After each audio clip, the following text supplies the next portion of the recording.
Welcome to our first event about the Validate Your Startup Idea program. I'm Judy, marketing lead for Iterative. So I'll take you through a short session covering the basics of what the program is that we just launched before I hand over to Hsu Ken for the Q&A portion. Behind the scenes today helping me is June, our content strategist. She's on the chat. And we also have Martha, who is part of the program as well, and she's on the chat as well. So they'll be on hand to answer any questions that you have. They'll jump in if they have the answers. So we use Slido for our questions. So you can scan the QR code or you can click the link in the chat. If you have any questions here, that will be good for everyone to also view. We will transfer these questions in the chat to our Slido page as well. So for those joining us for the first time, and as a refresher, Iterative is actually founded for founders by founders, just introducing a little bit about who we are. Our mission is actually to increase the GDP of Southeast Asia through entrepreneurship. And to do that, we need to make entrepreneurship more accessible to more people. That's the first thing. And we want to give founders the tools and support to be successful as well. And for us to do that, as part of the mission, we run events like this to help founders solve their biggest problems. Since we have started in March 2020, we have raised 65 million across 2 funds, invested in over 150 companies and over 300 founders. And the iterative companies have collectively raised over 168 million, and the total value of our companies are now worth 1.2 billion. So these are the companies that I'm talking about in the core program.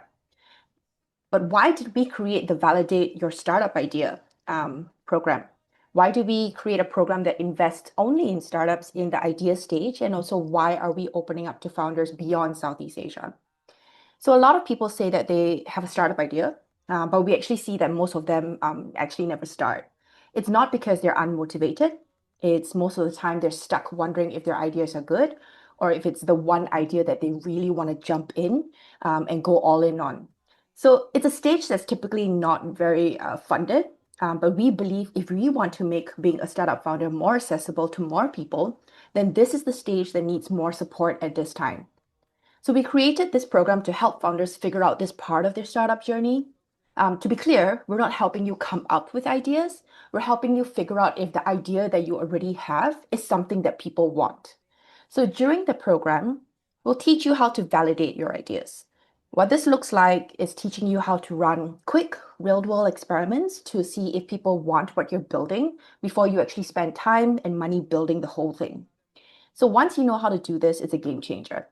You get the confidence to commit to your idea and go all in, or you save yourself a ton of wasted time and money. So for the first time for Iterative, we're also opening up this program to founders everywhere.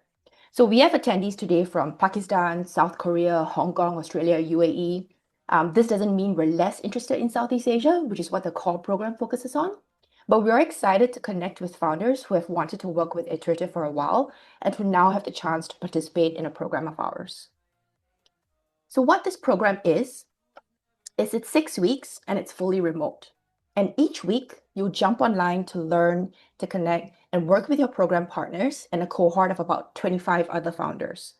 So everyone's in the same stage as you with ideas that they're trying to validate. That means you're surrounded by people facing the same challenges. You'll not only learn from your own work, but also from what's working and not working for the people right there alongside you. You'll be funded up to $10,000. We don't take any program fees, and there are no milestones you have to hit to unlock this funding. So you get the funds the minute you're accepted into the program. We recommend using it to run your validation experiments, but how you spend it is up to you. So once it's in your account, it's your responsibility to put it to work with what you've learned during the program. So this program is mostly hands-on. You'll be guided by program partners who are all founders themselves, and that's intentional. We want you to learn from people who have been in your shoes, people who have had wins, made mistakes, and figured out things the hard way. Because those are the lessons that stick and the ones that will actually help you move faster. So the last day to apply is on Wednesday, 27th August, and the program starts on the 15th of September. So who this program is for? So it's a great fit if you already have a startup idea, but you're not sure what to do next. So you're asking yourself questions, is my idea actually really good? Should I go all in? Do people actually want what I'm building? Um, it's also a good program for first-time founders who don't have a lot of structure or support yet. So you've already started with building your product, you've already got some customers, but you're constantly hustling, but you're never sure why something didn't work or why something did work, and you're sort of struggling like, how should I actually approach these problems? Or maybe you're a founder who's already built something before that didn't work, and you want another shot. So we actually have some people, and we know some people like that who have built a, been a founder before, didn't work out, sort of like went into do something else, and now they want to start something new again because they've got the itch to be a founder again. So by coming through this program this time, we can arm you with a clear process and a framework to get you out of any doubt with your startup idea. So on the flip side, this is not a right fit for you if you don't have a startup idea yet, as I just mentioned. This program is about validating something you already have in mind and are working on. It's also not for people who are only here for the funding. We don't provide funding without having you go through the program, which we believe is arguably more valuable to you than the money itself. So you have to commit to the full 6 weeks because the goal is to leave with a proof and confidence in your startup idea, not just a check. If you're already at the seed stage, unfortunately, this program is also not for you either. We are very focused on the very, very early idea stage, so idea to validation, and we're not focused on founders who are now in growth or scaling mode. So what happens during the 6-week program? As I mentioned, it's a lot of hands-on learning. So the program is designed to ensure that you learn what validation is, but more importantly, to also be hands-on in running the experiment specifically for your own startup. So each week introduces a validation topic and ends with a live office hour where you'll get feedback for your work, and we'll call this weekly sprints. It's how we ensure you get the most out of the 6 weeks that you're spending on the program. So during your live office hour, you'll spend 10 minutes recapping key concept that you've learned for the week. You'll do a 20-minute of a breakdown of 2 to 3 examples from the week, and then 30 minutes of group discussion. And you'll be guided by Hsu Ken during these weekly office hours. And there are 6 weekly milestones that you'll go through. In the first week, you'll define your startup hypothesis. So a startup hypothesis helps guide your validation process. It frames your doubt in a clear, testable statement and guides how you run experiments to evaluate it. So this could be something like, I believe that single elderly people have trouble finding dates, and that a specialized dating app for the elderly will make it easier for them to source and connect with potential romantic dates. So that's your target customer, that's your problem, solution, and expected outcome identified in the first week. In the second week, you'll design your first experiment to run using a hypothesis for your startup.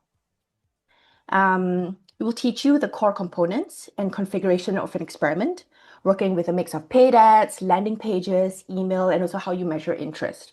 So you'll have plenty of examples of what an experiment might look like, and a framework for how to structure one before you actually run it. In week 3, you will execute and collect data. So during the office hour at the end of the week, you'll run through with your program partners and group mates what you did during the week and any initial data that you've collected. In weeks 4 and 5, you'll analyze the results from your first experiment and prepare to run your second experiment. And this second experiment is intentional to allow you to iterate on your findings from the first one. So debugging what you've learned, what worked, what didn't, using that to refine the second experiment to get more results. So by week 6, you should have a better understanding of the problem you're facing, gotten some data to help analyze your solution, and then figure out what your next steps are. So we've shared a little bit about running validation experiments during the program, but what actually does it look like? What is it? So validation is gathering compelling evidence that your startup idea is promising before you fully invest your time and money. So it's more than just running ads, it's more than just doing customer surveys. So here we have Luke Loja, CEO and founder of OffRun, and he'll tell us about one validation experiment he's run before. A couple of the stuff we ran were called fake door tests. These are essentially building like websites that look like they're finished but don't have actually any functionality behind them, and seeing what users click on, what they like, etc. So at the time, we were pivoting to this neobank idea that we're working on now, and we didn't know which feature we wanted to launch as our acquisition feature or acquisition product, right? Like a bank or any bank has a lot of different products you can build. So how do you decide which product is going to be the one that users like the most? So we ran 3 different landing pages which prioritized products differently. So one had cards first, and accounts, and savings, and then we had different like iterations for the others. We ran ads with essentially almost the same copy on the same budget, and quickly figured out like, okay, people want the card first, which is what we launched first. We also built like a very early version of the UI. So this was pure front end, right? We were just looking at what people were clicking on. So we didn't really build anything in the back end. And so just validating what people clicked on also gave us kind of direction on what sort of things that people wanted us to build, or what sort of product they wanted us to see, that they wanted to see. And so yeah, those are like all different ways we validated. So what you'll notice is that these experiments aren't about you fully launching a product, running ads, or asking customers for their opinion with a survey. You're testing actual user intent by having them go through a series of actions, whether it's clicking around on your website or in Luke's case, actually filling out a KYC banking application to better understand what users are willing to do to get your product. So during the program, we'll emphasize experiments that can be expensive to run, all the way to very cheap and easy ways for you to validate your ideas. So Iterative was founded by founders for founders, and we insist that anyone who is a program partner is a founder themselves. So the reason is that nobody knows what it's like to be a founder except someone who is or was one. So as program partners, the advice that they give you comes from solid experience of having been in your shoes, facing the same problems and coming out the other side. So their advice is based on experience, on trial and error, and not theoretical judgment of what your startup should do. So our program partners and the advisors that you'll work with during the program come from different backgrounds, but everyone has relevant and valuable experiences and lessons to share about how they've validated their own startups at the early stage. So last but not least, having a community of founders is one of the most important parts of your program experience. So one of our founders in Iterative's core program referred to having the community as a place where everyone has shared trauma, and that knowing that you can trust and be vulnerable with a group of founders builds confidence and supercharges your founder journey compared to just doing it alone. So to reiterate how impactful office hours are, some of our core program alumni founders self-organize their office hours long after their own program have ended, and it helps keep them accountable. It helps them share challenges and to brainstorm solutions. So definitely don't miss this weekly office hour check-ins with Hsu Ken if you can, if it's in your time zone. So for this cohort, your community will be organized on our Startup Academy platform. So this is where you'll access all the course materials and be able to have discussions with your fellow batchmates. So it's free to sign up on. If you haven't already, please feel free to check it out. So now let's move on to the Q&A portion. Again, as a reminder, if you have questions, please drop them in Slido. We'll transfer any questions in the chat to our Slido page as well, and you can ask anything about the program. If you have an idea that you would like to drop in as well, if you're not sure about the idea, if it's fit for the program, you can drop it here and it will take a look and we'll answer it as well. Yeah, so let me swap out to Slido. And I'll pass over to Hsu Ken for this session to answer any Q&A. Hey everybody. Hey, hi Hsu Ken. All right, jumping into our first question. Yeah. Is there equity for the 10K that we get from Iterative? Can we still be part Yeah. of the program if we don't take the Okay, 10K? this is hot off the presses. We haven't even kind of like announced this yet because we literally were figuring it out this morning. Maybe the thing that is kind of interesting here is normally when you invest in a startup, you are investing in an entity, right? So Martha will start a company, which is an entity, and then we invest in the entity. Now, the thing we are trying to avoid in this case is for a lot of people, a lot of you guys, you don't have an entity yet. We don't want you to have to go through the trouble of making an entity in order to invest the money. So we had to try to figure out how do we invest in someone's startup before they make an entity, which is kind of like making an investment in a person and not an entity, which has a lot of kind of legal risk. And if basically we talked to a bunch of lawyers and the lawyers were like, you shouldn't do this. This is a bad idea. And if you guys have listened to the Tom Cruise story before about stuntmen, we went and found new lawyers. And so basically what we're trying to do here is we want to invest 10K into your idea. We are going to do some sort of like safe like instrument that we are literally we're spending like $10,000 to create this instrument. And basically, it's like an option so that if Judy starts a company, sorry, Judy is working at Iterative. Let's say that she's part of the program and she has an idea. We give Judy $10,000 to validate her idea. And if she ends up starting a company in some kind of like time frame, uh, then we have the right to invest $150,000 for 10% of the company, which is basically kind of like close to our kind of like deal in the core program. So you can think about the 10K as purely an option in order to invest at kind of like a later date, specifically for that idea. So if Judy is working on an idea that is like, I don't know, Judy, make up an idea. Um, it's an AI infrastructure for agents, AI agents. So trendy. Like I thought you were gonna pick like I don't know, kind of like I should have asked June. She would have given some Taylor Swift thing. But okay, let's say Judy does some AI infrastructure idea. We give her 10K and she validates it. And let's say that basically she finds out that people don't want this. Then she doesn't pay us back, nothing happens. And if she starts another company that is selling Taylor Swift secondary tickets only, we do not have the right to invest in her company. So joining this program and doing the 10K doesn't mean we have the right to invest in any company you may start at any kind of like moment. It is specifically for the idea that you were kind of working on here. And again, some of our lawyers were like, you should try to get it so that it's any company they start. And I was like, that's such a not founder friendly kind of like thing. So 10K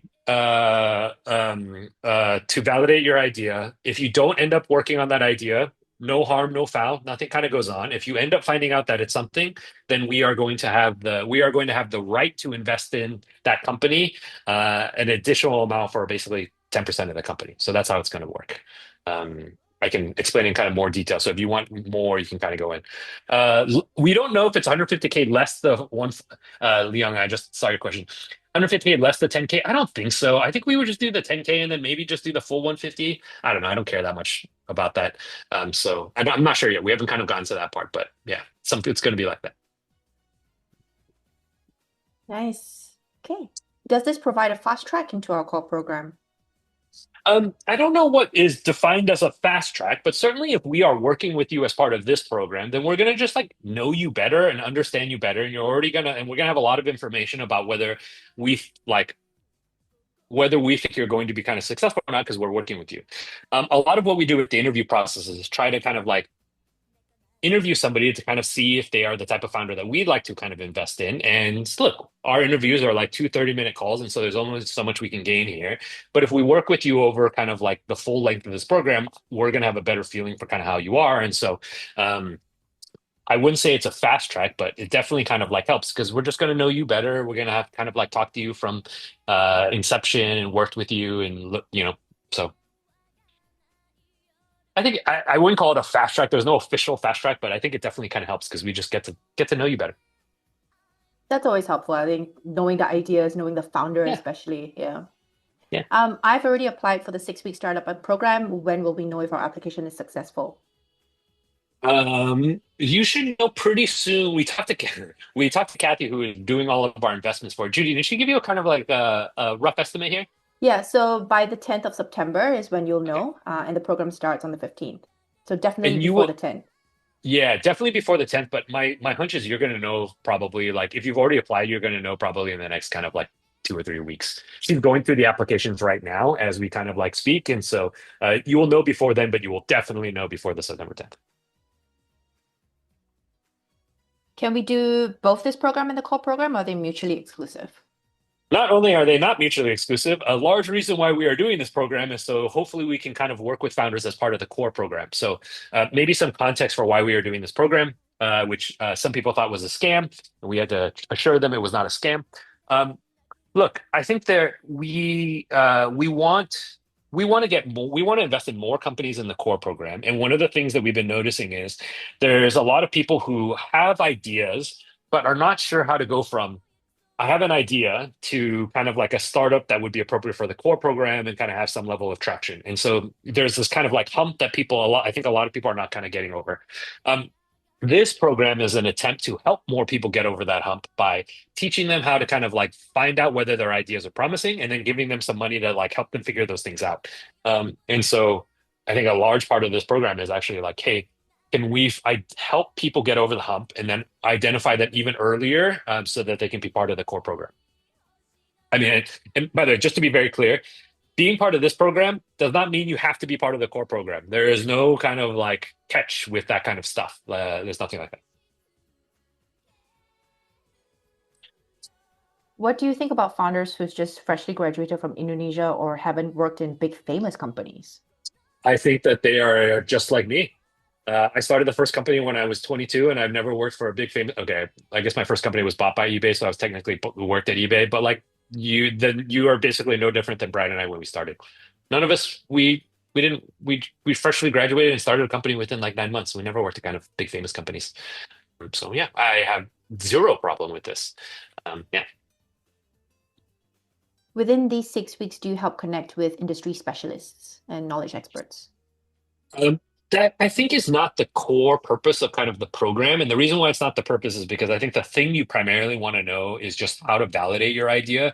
And I actually don't think kind of like at this stage, my opinion is industry experts are going to be like super, super helpful with that. And so I think that's not kind of the aim of this. The core program maybe does a little bit more of this, but I think the experts that you're going to get kind of connected with are people who have run startups and worked on how to kind of figure out their ideas. And so they will help you kind of tell you kind of the things that they learned in order to kind of find out whether the ideas are promising or not. If I'm already working on a startup and I'm validating an extension of my current startup, would the 150 come in at my latest valuation or still at 10%? Okay, this full transparency, this program is not designed primarily for you. And the reason why is because I think if you're already kind of like working on a startup and that kind of stuff, then this is kind of like a new idea that would be part of that startup. And so I don't know how this I don't know how this would kind of like work. Um, the latest valuation are still at the kind of like 10%. Yeah, I mean, I think that the case that we're kind of looking for is people who are like not full-time working on their idea yet, and we can give them some money in order to figure out whether their idea is kind of promising. So I don't think the program is designed specifically for you. I won't exclude you from investing, but we would need to kind of like figure out like what this means. But by the way, as in the core program, we only invest in people who are working solely on their one startup, and so uh, you know, this wouldn't work even in the core program. Is there a maximum number of participants? I mean, I'm sure my team will say that there is because if there's 200 people, I think Martha would cry, and I don't know if this would work. She's working on the content for this, but there's no stated maximum. So please, I would love to get to a point where I'm having conversations with Martha and the rest of the team about whether we can actually support this number of people. I would be ecstatic. They won't be ecstatic, but I would be ecstatic. So no set limit. So as part of the team, I'm just going to jump in and say that we are expecting up to 25 participants for this cohort. But if Hsu Ken wants more, I'm sure, yeah, we'll make it work. Yeah, and to be clear, I do want more. I think the trick is just we just want to be able to invest in people who are kind of like we think are kind of like earnest and high potential in that. So we will invest in as many kind of like good people as we can kind of like find through the program. Mhm. What is your criteria for evaluating the ideas that you'd fund for this program? Okay, so we actually were talking about this kind of like we've been going deeper into this as we started looking at the applications. To be honest, I think the thing that we are optimizing more for this program is actually evaluating you as a founder than it is the actual kind of idea. Because look, if you're so early at this stage, your idea is probably going to change on some level. Okay, and primarily we want to build a relationship with the founder, and so we are evaluating kind of the person more than the idea. Um, so that's kind of the first part. But I will answer the part about kind of ideas. Look, we evaluate these ideas in the same way that we evaluate kind of the ideas for the core program. We obviously don't expect traction. We don't expect any of that kind of stuff. But um, same as the core program, we try to understand, hey, how big of a problem, how important of a problem is the thing that you're working on? And we define important by number of people that have the problem and how painful it is for each individual person. And then, so we try to mainly kind of look at that piece. And so if you are working on something that seems like an important problem, that's probably how we'll evaluate it. And look, that's going to be conjecture because you don't have any data for it, and we don't need people to do TAM projections and all that nonsense. So I think just talk about kind of your problem, and we will make some assessment, which is just our opinion. We definitely don't don't know them to be fact on whether kind of like we think this problem is kind of important enough.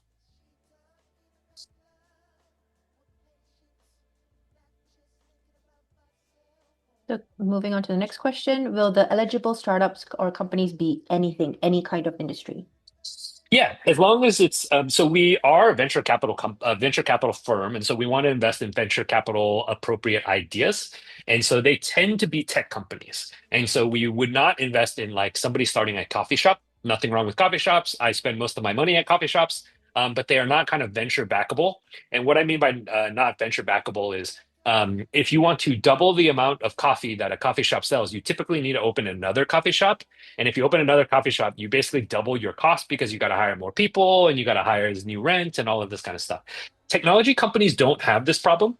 When Facebook doubled the number of people, users on its platform, it literally did nothing. I think Zuck probably just woke up the next day and was like, oh, cool, we have 2x the number of users. And so we are looking for companies where growth is not linearly bound by cost, is maybe the best way to put it. Charles, I know you know what I'm talking about. Linearly bound by cost.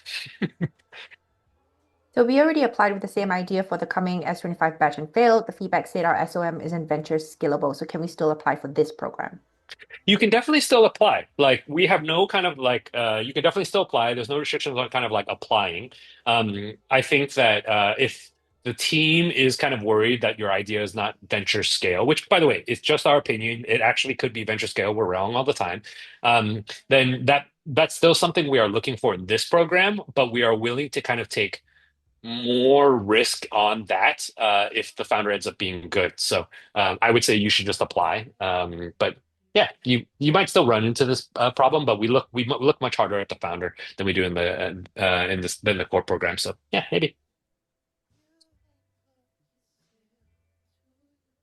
Okay, we have two co-founders. Can the both of us participate in the program or only one per startup? Oh no, I you guys both can participate. Martha, I'm looking at Martha to see if she's going to give me some mean face or something like that. But no, my intention was always all founders should join. Like, let's go, you should all learn. So yeah, Oh, what if we have multiple ideas that we want to validate?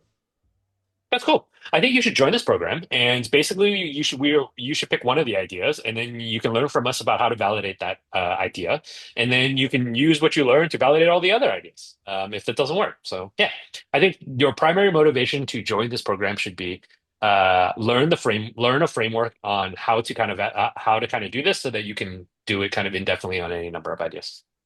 Just to ask another question, follow up on this, like would they sort of like validate the idea using the first experiment, and then if it doesn't work out, then they should try a Yeah. second idea? Okay. Yeah, we have no restrictions here. So yeah, we could. So you're basically going to do kind of like 1.5 iterations within the program. Is us teaching you. So you can just pick one, do it for that one, and then we can help you with the next idea. So yeah, doesn't have to be the same idea. Cool. Next question. What qualities do you look for with founders that you want to work with? Oh, I think especially for this kind of like program, I think the thing we're trying to look for is um, rate of learning. And so what we mean by this is we don't assume any of you have ever run a startup before or like know anything about startups. None of that kind of like matters to us in this case. The thing we're looking for are people who can learn really, really fast. Now, the people who tend to learn really, really fast tend to be people who tend to be more humble. I think ego tends to be an impediment to kind of like learning. And then people who are kind of very curious and want to ask a lot of questions and really want to understand. And then probably a third piece is that they are willing to kind of like work hard. Most of you are probably going to do this while you are working kind of like a regular job. And so you're going to want this takes some time. And so you're going to have to kind of like put in some overtime to kind of like do this. And so I'm primarily looking for those kind of like three things for the most part. I mean, it helps to be smart and all of that kind of stuff, right? But like again, this is not an intelligence test, which they don't work anyway. So we're just looking for people who can like learn really fast so that they can absorb what we're teaching and then they can apply it. Would you be open to investing in an ed tech startup that can validate its idea in 6 weeks, given that many investors in Singapore seem to be ed tech averse? I invested in one last batch. It's called Check.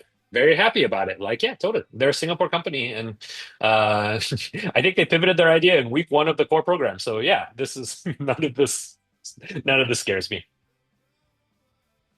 Yeah, please feel free to apply. Go Yeah, ahead. please. Okay, when you have the right to invest, would you do only a max of 150K or something that is more along the lines of your other standard deals?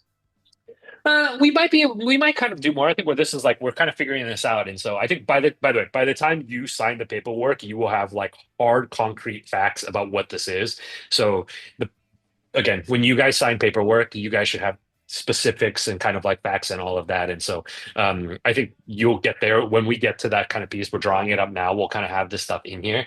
But I think the idea is that you get some money from us to kind of try the idea, and then we're basically gonna like if that looks kind of promising, then we are basically your like very next check after like 150K. But I think the we're still writing up the paperwork. But yeah. If not selected, can we still attend as observers to learn the framework and process? You cannot, because we have kind of capacity on kind of the number of people that we can kind of work with and stuff. However, a lot of the content actually exists on Startup Academy or will exist in Startup Academy soon. So Martha is the person that can kind of like chime in on this more, but we are not ones to gatekeep knowledge and content. But the program has a lot of kind of like logistics around kind of like group office hours and all that kind of stuff. And so we just can't have too many people in there. But all of the videos and a lot of the content, I think, will be made publicly available at some point.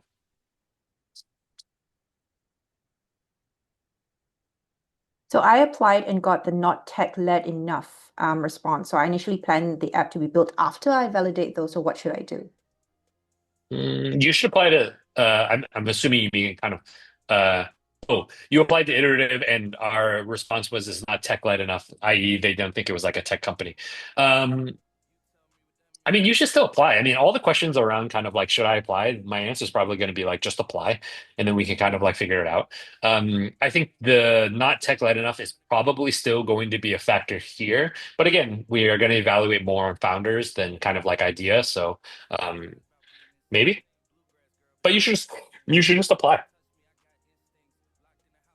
My general rule for everybody is do not self-reject.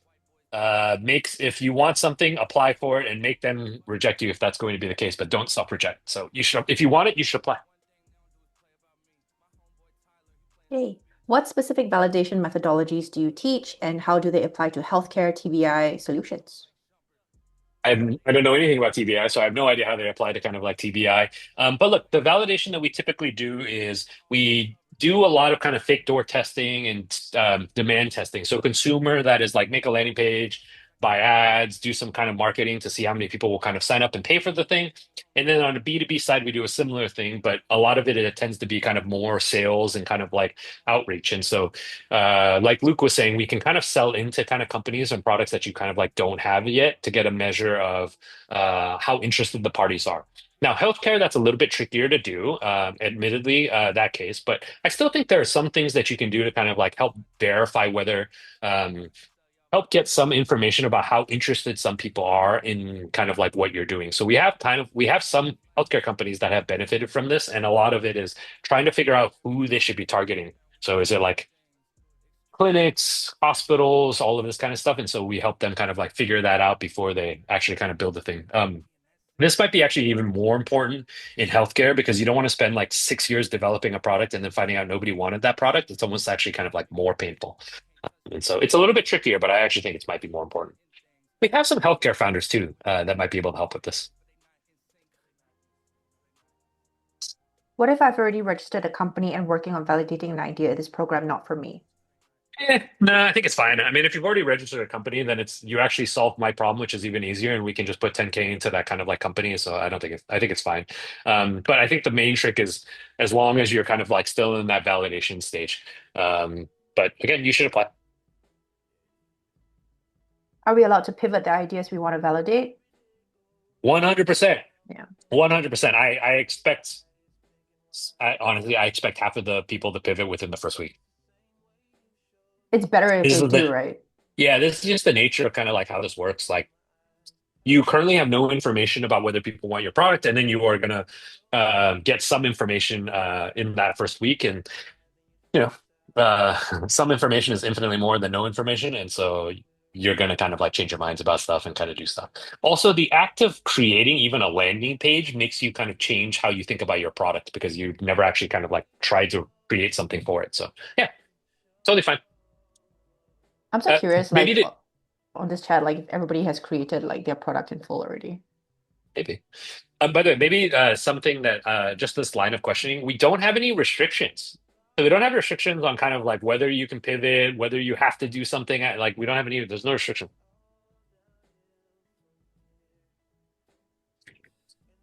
Okay, next question. Do you take any equity or have any claim to IP developed during the program? No, it's based. I mean, we basically have an option to invest in the company, probably at kind of like 150K for 10% at some kind of like the next fundraising round. But we have I don't know what.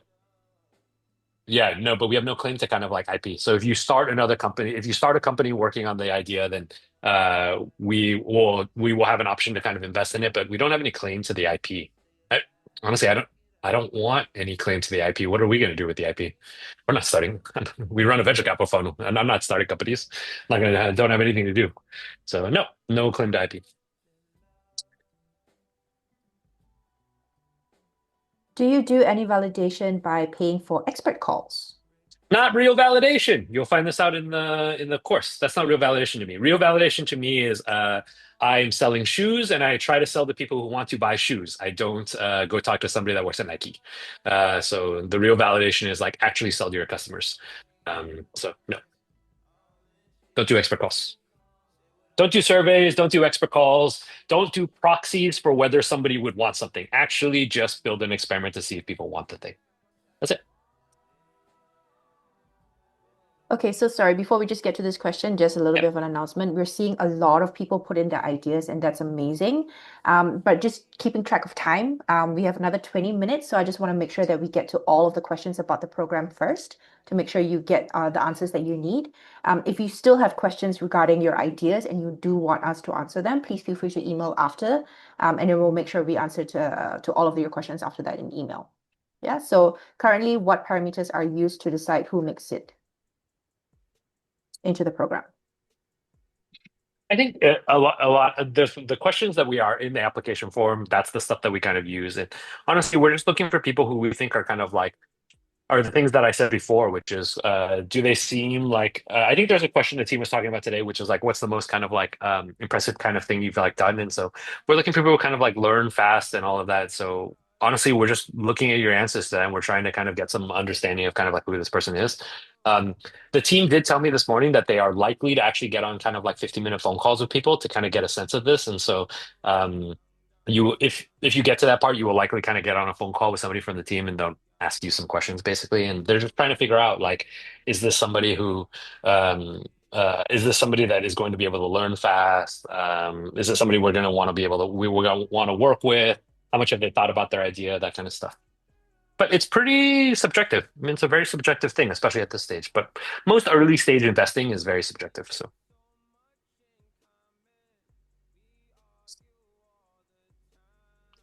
Okay. Can we still apply to this program if we already have some early users, but we are hoping to get more customers from this program? users and customers are not interchangeable. So you may have early users, but if none of them pay you, then they are not customers. And so I don't know what's the kind of like case here. But you can apply. It's not technically kind of like made for you because I think if you have some users, you probably have a product, and this isn't designed for kind of people with a product. But I think people with the product could benefit from kind of the framework. So yeah, you should just apply. All cases, just apply. And then, the team will reach out to you and kind of like with kind of like whatever the answer is, and then you can talk to them about it, individual cases. What's the success rate of companies that complete validation and move to actual funding? No idea. It's the first time we've ever run this program. So no idea. But look, the success rate is going to be low because the success rate for startups are just low. So if you just think of think of all the people who have ideas for startups and what percentage of them actually start a startup, it's like shockingly low. I mean, like sub 1% probably. And then of people who started a company, how many of them actually raised funding? And it's probably like 10% of the people who started. And so, anytime you're kind of thinking of success rates and kind of startups, it's like it's all just shockingly low, which makes you wonder why we all do this. But yeah, it's true. Would you The still answer is be it's fun. That's why we do this. It's fun and you learn a lot. would you be angry if they still have a full-time remote job? No, this program is specifically designed for people who have full-time jobs. We do not, the core program, we want you to be fully working on your startup full time, because that's, if you are kind of at that stage, we think that's the thing that's kind of appropriate. But this one is very much kind of like, I imagine a lot of people have their jobs, they have an idea, they're not sure whether they should quit their job to do their idea. And so what they're thinking is, hey, maybe I can do this program. I can learn how to validate my idea. And if it seems promising, then maybe I quit my job and join the core program. And if it's not, then I just keep working on my full-time job and try some other ideas. So no, you do not need to be full-time. This is our one program that you don't need to be full-time, our one program that we actually invest in. So you can still work on your remote job, but Yeah, obviously we still want you to be committed to the program for the 6 weeks. Okay, next question. Can we tap into your portfolio companies as our potential clients when joining the program? sure. I don't know. That's kind of clever. Yeah, I don't know. Yeah, why not? We'll try to introduce you, see if they kind of like it. It's a good way for us to kind of find out whether your idea is good or not too, and you get feedback. So yeah, it's kind of an interesting idea. Yeah, Okay, do you think you'll run this program again? depends on all of you. Look, I think it depends on a couple of things. One, what is the demand for the program? So, how do people want this program? How helpful was the program for the people who actually participate in the program? So I'm sure there's going to be some kind of like thing afterwards, and we're going to talk to people and see how helpful it was for people. Um, and then how kind of like what were the outcomes of the program, right? So if how many people actually kind of found an idea that they liked and how we're able to validate it, and how many companies were kind of started as a result of that, and so we'll look at a bunch of those things. But I'd like to do this again, but it kind of just depends. This is the first time we're running it, so it's very much an experiment for us. So yeah, we'll see. But if you're thinking of like, oh, maybe I'll apply to the next one, you should apply to this one, right? Yeah. Like, there's no reason to wait. Like, just apply to this one. I think there's also more like interesting experiments that you can and results that you would get from being in the first batch. You're helping us sort of like solidify what works and what doesn't as well. Yeah, I think it. Yeah, and I think. I mean, I think there's kind of stages of this. You just also don't know when we're going to run this again, if we ever going to run it. So why would you just run the risk? Just like if you have an idea now, then you just join the program now. How many applicants do you have so far? I have no idea. A couple hundred, I think. I think a Couple of couple hundred. hundreds. Yeah, a Yeah. couple hundred is kind of where we're at right now. But We I just also have a breakdown of the number of people. So yeah. 50% of people who have applied to our program are working on one idea. Hmm. And 23% of the applicants are actually working on it full time. So actually a Oh, majority interesting. are still in their jobs. Oh, good. I feel like Judy. I feel like we did our marketing job well because that was kind of like something we were trying to kind of get across to people. So that's good. Yeah, that was our ICP. We nailed it. Yeah, that was our ICP. So good. But a couple hundred. And, Yeah. and by the way, we say these numbers because somebody asked, but like, don't let that stuff derail you. Like, couple hundred, couple thousand doesn't matter. If you want to be part of it, you should apply. Like, don't let numbers kind of mess you up.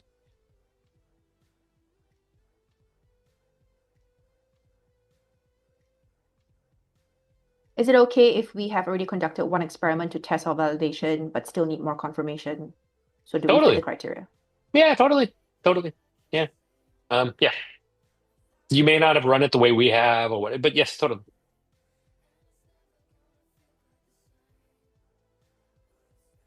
Iterative is focused on Southeast Asia. Does the first market have to be in Nope. Southeast Asia? No, so this is the biggest departure for us. All of our other kind of programs in the core program remains focused on Southeast Asia, and so that's the way that kind of like is. But for this program, we wanted to again, this is an experiment for us. We've always gotten so many applications from outside of Southeast Asia, from all over the place. And we honestly spend so much time telling people to stop applying to Iterative because we're only focused on Southeast Asia. And then at some point, this has happened for years and years and years. And we were like, maybe we should try a program that is available to everybody and see what happens. And so, no, you don't have to be based in Southeast Asia. And no, your first market doesn't have to be in Southeast Asia. And you don't have to have any intention of ever coming to Southeast Asia or running a business in Southeast Asia. This is also in our experiment.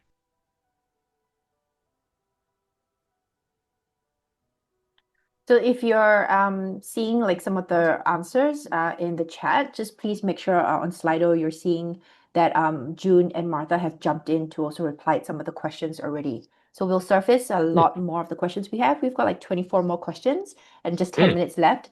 So please check and see if we've answered your question already, but otherwise we'll keep going for the moment. Is the application decision rolling? We have a deadline for the applications. Judy, you probably know that deadline, right? Yes. So the deadline for the application is Wednesday, 27th August. Okay, so that is when the applications are kind of like that's the deadline. And then we will basically look at all applications kind of like from there. And it is not rolling after that point. If you apply like a day late, you're probably okay. We'll probably get to it. So, but I would apply at the deadline. We can promise to look at your application at the deadline. If you apply afterwards, we'll like do our best, you know. But it's not rolling after that because we don't know if we're going to do this program again. And so, yeah, you want to apply before the deadline is your best shot. The core program application decisions are rolling, if that helps, but not this program. Would a long sales cycle that prevents us from getting a paid customer in 6 weeks disqualify us? This is literally a thing that is on my orientation slide, a core program of common mistakes, which is accepting long sales cycles. Typically, you can kind of, if you really are like have something, you can get on. If you are really working on something that's really important to people, long sales cycles all of a sudden look like much shorter sales cycles. And so I would not assume that 6 weeks is the like minimum time for people to make decisions in these kinds of things. I think we can get it much shorter than that. We've helped people like close an airline in kind of like less than 6 weeks. So the validation program will be generic, which can be used globally, or will the program be tailored and be focused on the Southeast Asian market only? So the validation kind of like the framework for kind of validation is not geo-specific. You can kind of use it in the same place. Similarly, like when you are thinking about kind of like startup growth, the tactics may work better in different regions, but the general way that you think about growth is the same kind of across. Like, for example, if you're thinking about cohort retention, doesn't matter what country you're in, cohort retention is still the way you want to think about kind of retention.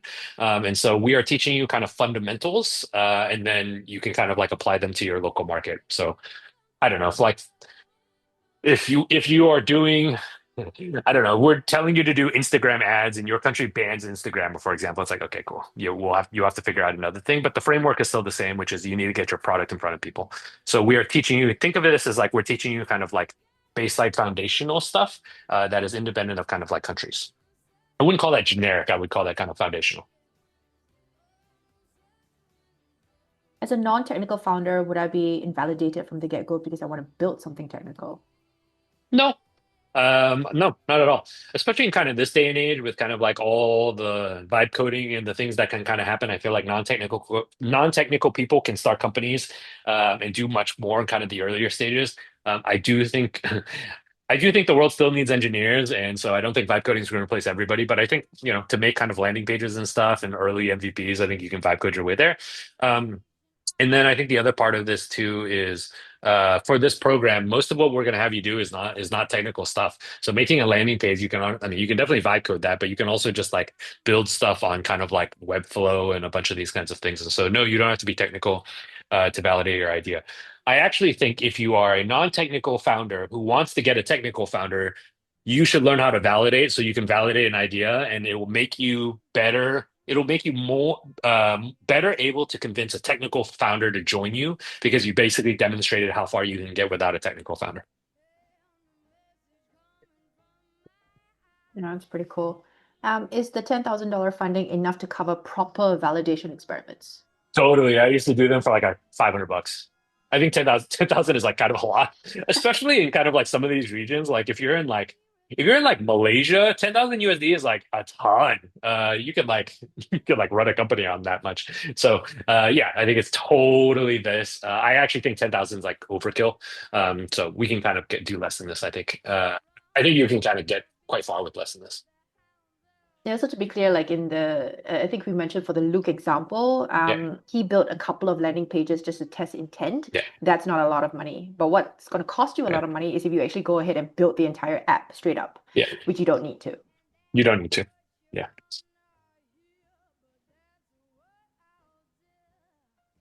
What kind of startups got accepted so far? No idea. No startups have been accepted. We just started looking at the application, so we're not sure yet. Yeah. Yeah. Next question. Can the 10K be used to sample my product? No idea what you mean by sample. So if you're in the chat, just what do you mean by kind of like sample? I just don't know what you mean by sample. Yeah. So this from Ritika in the chat. Yeah. Maybe just explain a little bit. Yeah. Yeah. Product I don't know testing. what you mean by product testing. Like, do you make a physical product? Is that what you're saying? Because then I would say like you don't need a physical product to do any of the validation testing that we're doing. So, Next and question actually, you here. should make a product. Yeah. Okay, next question here. What's the most common mistake founders make during validation, and how does the program help avoid it? Well, the most common mistake is people don't do validation. They're just like, I have a startup idea, and then they like quit their job and start a startup, which is how I got started, and that was a disaster. So the first mistake is people don't do validation. If they actually do validation, the second most common mistake is they don't do objective, like real world experiments. So they do a lot of proxies. So they ask people whether they would do stuff. They do like expert calls, which are just then people's opinions. And so they kind of do all this kind of like proxy stuff rather than kind of the real thing, which is if you want to find out whether Judy would buy these shoes, make an ad, send Judy an ad for the shoes, send her to a website that sells the shoes, and then see if she puts in her credit card to buy the shoes. And that's better than any number of surveys or any kind of like expert kind of like calls. And then if you just do that in mass, then you're kind of like in pretty good shape. By the way, the thing that we kind of do here to kind of maybe kind of let the cat out of the bag is at no point are you ever going to make shoes. Judy just needs to think the shoes are real, and so she will put in her money for it. So, but you don't actually take Judy's money, and you don't actually send her any shoes. You just want her to think there is, so that you can see what she kind of like does. And this is what I mean by kind of a real world experiment. So here it's actually about the intent. So if you ask me if I'm Yes. going to buy the shoes, I'm going to say, Yeah. yeah, sure, I'll buy your shoes. But did I put in my credit card details? And it's not just like I click through your website. After I click through it, did I put details in to want to get the shoes? So I think that's what we mean by validation. And by the way, if you want to test whether this is like a good way to do it, if go run a survey on and go run a survey on how many people would kind of like pay for whatever thing it is. And if they respond that they would pay, send them a credit card link where they can put in their credit card and see how many of the people who say they're going to pay actually pay. And if in my experience and the experience of kind of most of the almost everybody I kind of talk to is basically none of those people are actually going to put in their credit card. So it's if you don't believe me, just try it. Okay. How do you know if your startup idea is good? So B2B wise, like everybody you talk to says it's good, but nobody pays. Then it's not good, right? I mean, your startup is going to need people to pay, and so if they don't pay, then yeah, it's kind of not there. So that's the like obvious kind of like answer. But look, the way that you figure this out is you try to figure out why they're not paying. So your idea could be promising, but for some reason, it currently nobody wants to pay for it. And so the thing that we always talk about is you need to debug kind of what's happening. So one possible explanation for why people say it's good but nobody pays is nobody wants the thing and they're just being nice to you. Another possible explanation is they like the idea of it, but maybe the form factor and how you present it is not compelling enough for them to actually pay. So there's a lot of reasons why somebody may say it's good and not and but doesn't pay. And your job basically is to go figure out what that is. And so that's a large part of validation is trying to answer this question by kind of like running a lot of tests. And it's But also the not thing, about like, sorry, go ahead. sorry, no, go ahead, G. So it's not also about like reducing the price, right? I think a lot No, of people would think like, is oh it about the God, no. pricing? Yeah. No, my 90% of the time when I talk to our founders, my advice to them about pricing is you should double your price.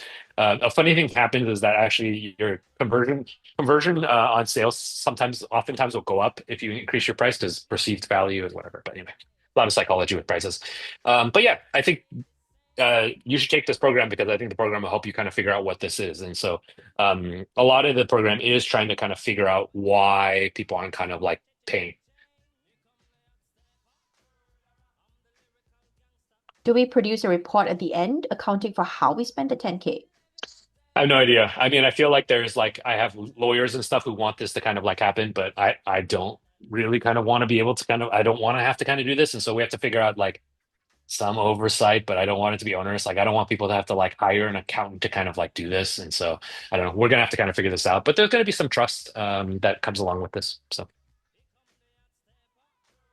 When we agree to the terms of the program, does that mean if Iterative offers a spot in the full-time program, we would have to accept? Um, Nuance here. I think the way that we're doing this is as an option to invest, right? And so I think, and again, if you are selected, read your paperwork kind of very carefully, ask us a ton of questions on the things so that you make sure that you understand kind of what this is. You should do this with our paperwork. You should do this for any investor paperwork. You need to understand kind of what this is. Um, and by the way, if you are not comfortable with it, you should say no. And if you're not sure if you're comfortable with it, you should just apply anyway. And if you get all the way to the very end and we're like, hey, we would like to invest in your company, and then you read the paperwork and you're like, this is not for me, then you tell us no at that moment. So you don't have to kind of make this decision now. Applying does not mean you have to take our money.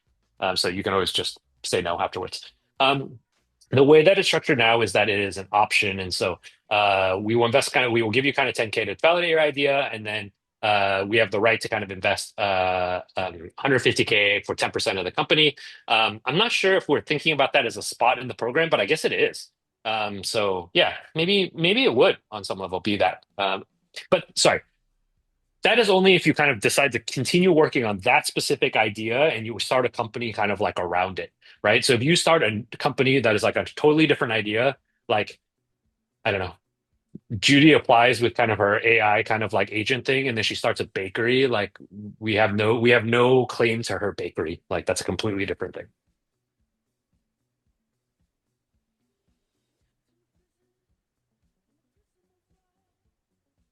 Okay, I think we have three more questions or two more questions.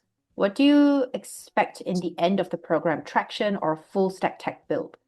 I don't really have kind of like expectations. I mean, look, my expectation is that people kind of like learn kind of like the framework for kind of doing this, and then they try to get they use it to gather objective kind of like data on whether their idea is promising or not. And so I don't really consider that as traction. And so you're just, if you are running these experiments and you don't get any kind of pull from the market, then that to me is still like a success within the program because you basically found out that maybe this idea is like not as promising as you thought. Obviously, I would love lots of ideas that are end up being very promising. And so I think best case scenario is some percentage of the people kind of end up actually starting companies as a result of this. But if you don't end up starting a company, kind of like that's how validation goes. You end up having to try lots of different ideas and stuff. So it's okay. But no, I don't expect kind of like traction. I definitely don't expect a full stack tech build. Actually, nothing about the program has anything to do with about building a product. Like you're not going to be building a product with it. I actually think that's a big mistake people make. So yeah, you won't be building a product. How much percentage of your own money you would spend to validate your own idea, B2B wise? How much money you got? I don't know. I think this, I don't think you need to spend very much money. I used to kind of like do this with like, I think you could validate an idea. I mean, B2B wise, you could just do a bunch of LinkedIn outreach. I mean, just vibe code some landing page and then go reach out to a bunch of people on like LinkedIn. Like that costs no money. So I don't think you actually need very much money in order to validate ideas. If you want to do it faster, then yeah, you could use some money to kind of do it. But honestly, we're talking like small amounts. Like everybody on this call probably spends more money on coffee in a month than kind of like what you would need here. So I think we're talking pretty small amounts here. You Okay, just don't need very last. much money. Is creating a waiting list a good enough validation approach, or it shows only a single aspect of a user interest? I don't know what good enough. I don't know what just enough means. I mean, a waiting list is good. Like if you tell me, hey, I'm interested in doing this idea. And I'm like, okay, cool. How many people have signed up for it? And you say zero. And Charles says, oh, I got 1,000 people to sign up for this. I'm like, okay, well, the 1,000 is kind of like more data and kind of more promising than the zero. Does that mean Charles is on to $1 billion idea? No. But again, you are like at every step trying to gather more and more kind of like data that suggests that your idea is kind of like promising. And so, um, is a wait list better than no wait list? Yes. Is a wait list better than is paying customers better than a wait list? 100%. Is paying customers over kind of like a long period of time better than new paying customers? Yes. Like so I think not all kind of data is valuable, but you want to gather as much of it as you can. Okay, I think we're going to go into our last question. How can I validate tech feasibility? For example, I know people want the product, but I have no idea if the tech is feasible. I will push you to say that I don't think you know whether people want the product or not. I hear this a lot, and almost always it's the case is that you don't actually know that. Unless you've gotten people to actually like pay you, then you don't really kind of like know. Like Charles says, take their money first and then you can kind of like build it. And so unless you've gotten people to kind of like a number of people that kind of pay you, you don't know if they want it yet. So let's put that aside. Tech feasibility is like not really kind of unless you're doing something crazy like I don't know AGI or something like that. Like tech feasibility is not really a problem to kind of worry about. Um, if you the primary problem you want to okay. Paul Graham used to always says this thing where it's basically like build something that people want. And if you break down that statement, the building and the make something people want, the hardest part is the like figuring out what people want part. The building part is relatively straightforward. I was an engineer kind of like before, and I was saddened to basically find out that like the hardest part of startups is not building. Building is relatively straightforward. You can find people who kind of build stuff. It's figuring out kind of like what people actually want. And so I wouldn't worry about this like feasibility thing. If you put down what you're actually building in the chat, I can tell you whether it's feasible or not. But like honestly, I it's been I don't think I've heard an idea that wasn't like you couldn't build it in like a decade. And so yeah, I don't think this is kind of a problem. I mean, in our batch, there was a company that was doing miniaturized nuclear fusion. And so if you're not building miniaturized nuclear fusion, you're probably in okay shape. By the way, they built it anyway. And so even that was technically feasible. But you want to focus on do people want this or not? Okay, I think if we have any other questions, please feel free to email us. I think we've answered quite a number of questions on the program already. We have like a few more questions, but I think we've answered most of them already from the moderators on the chat. Anything else you want to add about the program, Hsu Ken, before we close off the session? Besides listening to I think Charles? yeah, listen to Charles. Always listen to Charles. Charles Lee, find him in the thing, message him. Always listen to Charles. Charles is one of our founders from kind of like a couple batches ago. Um, and was a friend of mine, a personal friend of mine from before. Maybe the thing I would say to people is don't self-reject yourself from programs or just things in general. So if this looks interesting to you, then you should apply. If you are worried about kind of the paperwork and all that, which I know we're kind of making this up as we go, and this is an experiment for us, and so I apologize, guys. We don't have kind of it all figured out, but you will definitely have it figured out by the time we ask you to sign anything.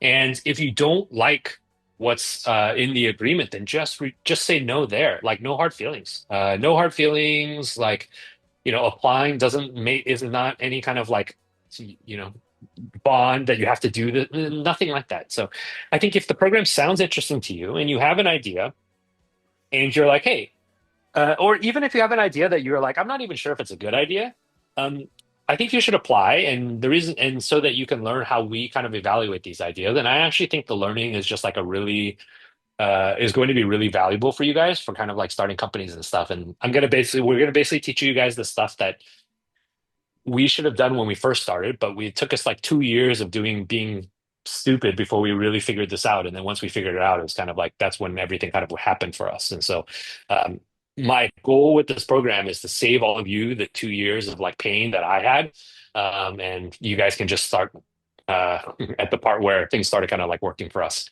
Um, so yeah, I mean, if it's interesting to you guys, I think just apply. Don't worry about kind of like too much. And if you don't like kind of like how it goes and you don't like some of the agreement or whatever, you can always just say no at the end. So no hard feelings there. But yeah, you should just apply. I think Cool. this will be an interesting program, and Martha is working very hard. You'll learn from a couple of founders. You'll not just from me, but a couple of other founders who have been working in this space, and so you'll get kind of different takes of it. So it'll be nice. Yep. So, as Charles has mentioned, we didn't get to any of the ideas today because we had so many questions on the program. Thank you all for the questions. June has just dropped a link to the next event that's happening on the 19th of August, and that event specifically is addressing half-baked ideas. So, if you have an idea that you're not sure, that you really want us to go through with you before you apply, please feel free to sign up for that event. Hsu Ken will go through the ideas with you. So again, Well, no, sorry, you say the last thing. I have a thing at the end. Okay, and then if you have any other further questions, please feel free to email me. And also this session has been recorded, so if you have any questions you need to refer back to, any answers that you want to go back to, this will be available in your emails and on YouTube by the end of this week. That's it for me. Thank you so much. Okay, wait, one last thing. Charles, if you come to the event next week, you're gonna give feedback on ideas and talk about ideas with me. You don't get to come to these and not help out with people. So Judy, June, Martha, if Charles is here next time, we're getting him up on stage and we're gonna, he's gonna talk ideas with me. So Charles, no, you don't have to come. You're busy running a company, but if you come, we're getting you involved. Yeah, Charles has been asking about like joining and running some of the and hosting some of these events. So yes, Charles, I do read your signups and your recaps. If you come next time, Charles, we're getting you involved. That's all I'm saying. Yeah, awesome. Okay, so All thank you, right. everyone. Thank you so much for joining our event. Thank you, and hope to see you in our applications. Get to know you in Cool. our applications. Goodbye. Thank you. See ya.